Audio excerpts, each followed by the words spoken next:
I mentioned in the paper that there's a student who presented a written paper before class, and it was like a poor grade.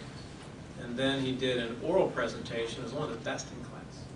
He engaged us in dialogue. He offered a metaphor that really sunk home some thoughts that were hard to put together. And so he would have got an A grade in that.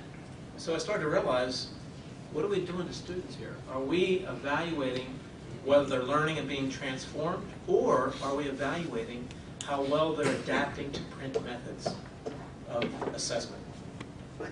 So I did some research over 4 years.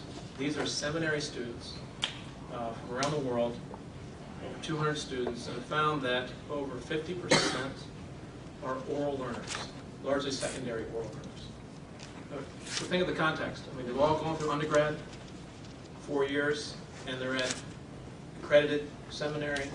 So they have the ability, they still prefer oral learning methods.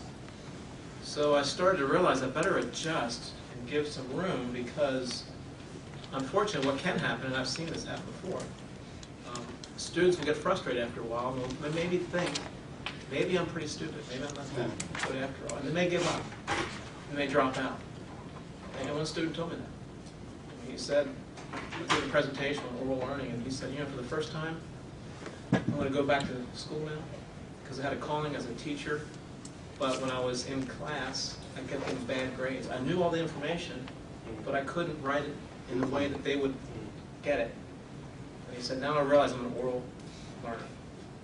So there was a resource on the IMB website about a learning preference assessment.